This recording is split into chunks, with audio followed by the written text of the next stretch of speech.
Tack så mycket Mansour och Barkat. Det här var alltså den äldre generationen från Kashmir. Och vi har faktiskt en yngre generation här också. Så jag skulle vilja att generalsekreteraren för Kashmir-kommittén, Damour Aziz, kommer upp på scen.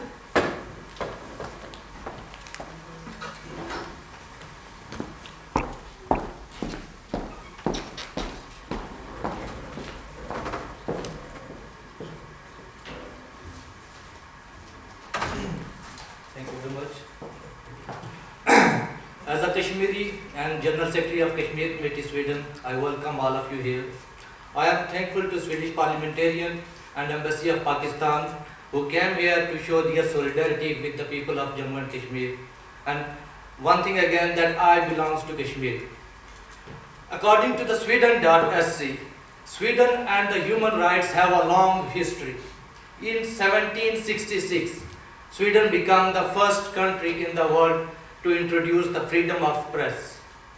And today, the human rights are the central to the Swedish foreign policy.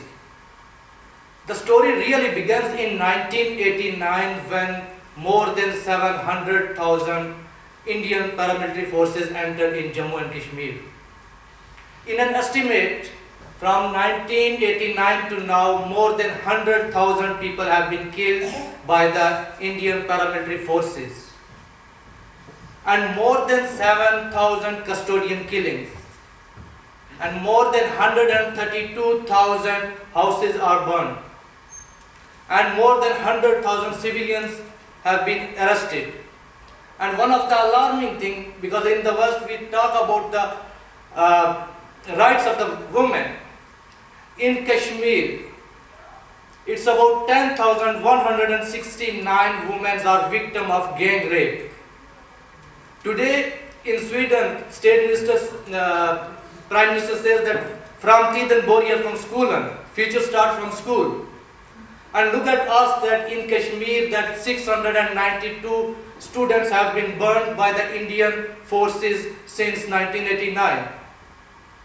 And still we could not get the attention from the international community so they can raise this issue. Now, in the Jammu and Kashmir, if someone talk about freedom, if someone talk about right of self-determination, if someone talk about plebiscite in Jammu and Kashmir, then those people are set back to behind the bars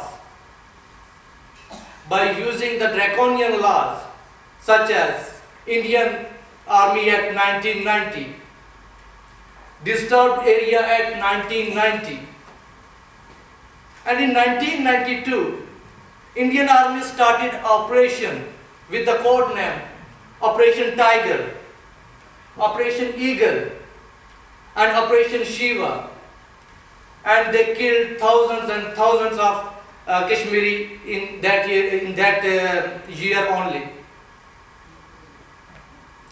In concern with the gang rape, November 8, 1997, this was the day when Indian paramilitary forces entered in the house of Abdul Ahad, and they took his wife and his daughter to the Indian military camp, and later they were gang raped.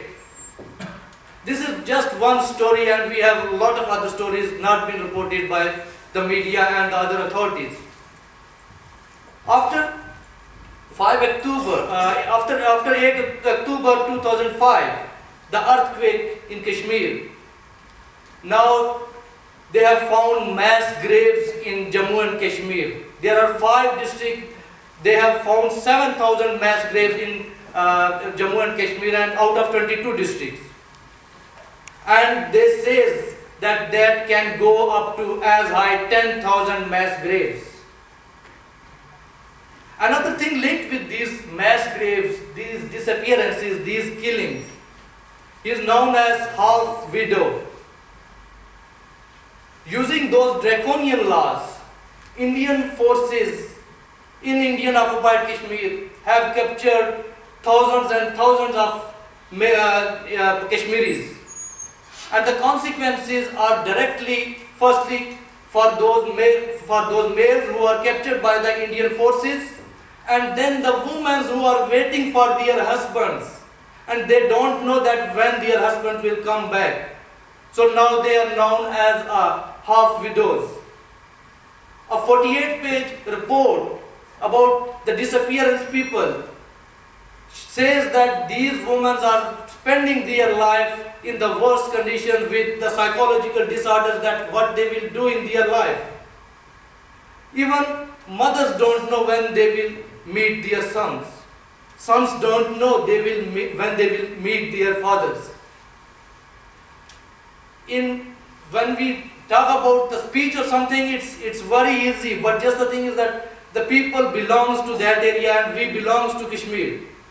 What can be the situation of someone that he didn't see his father for 5 years, 10 years, and someone didn't met his husband for 10 years, and even don't know that what will happen and what happened with them.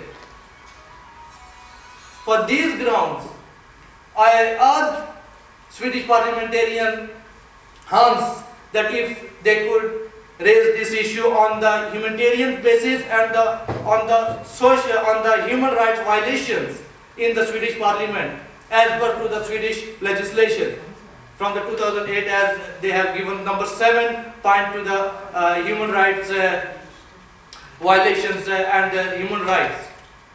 So this is our request to the Swedish parliamentarian and the Swedish community, and the people who are here, they can also work in their strength to tell in their capacity to the people that Kashmir is a forgotten story, but we have to burn over what we have to do what we can.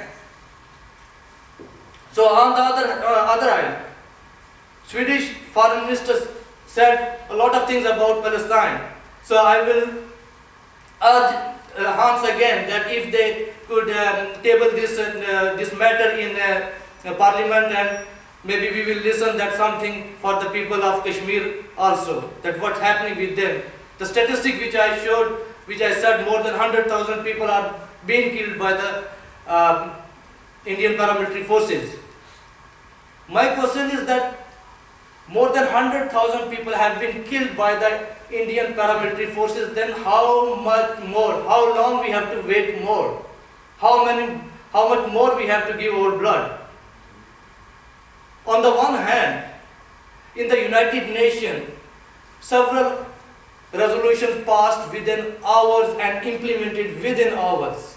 And a resolution passed in 1949, 1948, since 68 years, been not implemented by the United Nations, which may raise a question on the credibility of the United Nations for the people of Jammu and Kashmir. I will also request, if it is possible, for the Embassy of Pakistan and for here in Stockholm and all over the world, if they can open the Kashmir desk for the people of Kashmir, as they support people of Kashmir diplomatically all over the world. And we are thankful to the Embassy of Pakistan who came here on our request. And at the end, I just want to leave one question for you, that if Scotland can get the right of self-determination, why not the people of Jammu and Kashmir can get the right of self-determination? Thank you. Tack så mycket, Tamar. Innan vi fortsätter